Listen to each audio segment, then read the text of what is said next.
Racii, săptămâna aceasta ar trebui să aibă grijă la atitudinea lor și la cât de sentimental poate să devină.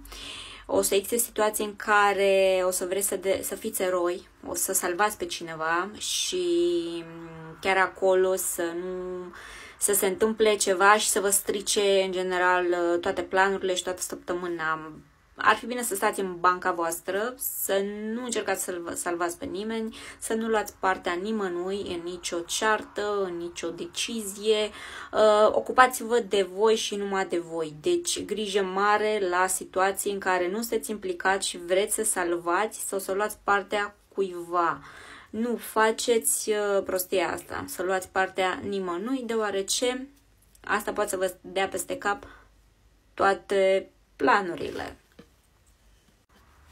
Dragi lei, săptămâna aceasta va fi una foarte stresantă pentru voi, foarte mare grijă marți, miercuri și joi. În aceste zile nu v-aș îndemna să luați nicio decizie importantă.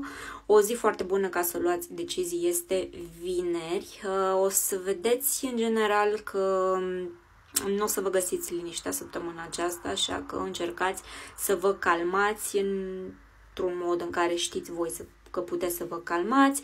Aveți grijă la bârfe, nu participați în discuții care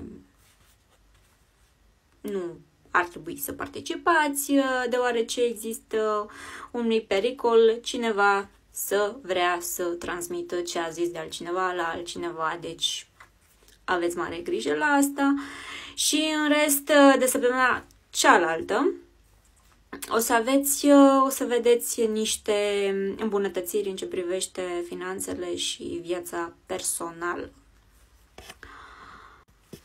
Dragi fecioare, martie nu prea a intrat bine pentru voi și nici nu o să se termine bine. Săptămâna aceasta o să vă găsească foarte obosiți, foarte stresați, într-o situație așa foarte de nesiguranță, nu o să aveți energie, dar poate o să aveți o propunere foarte bună care va trebui să o acceptați. O să existe pentru mulți dintre voi o lumină la capătul tunelului și asta poate chiar vă schimbă toată viața în ceva mai bună. Deci dacă cineva vă face o propunere, fie profesională, fie știu eu de un proiect, bine ar fi să o acceptați, deoarece simt că aveți nevoia de o schimbare.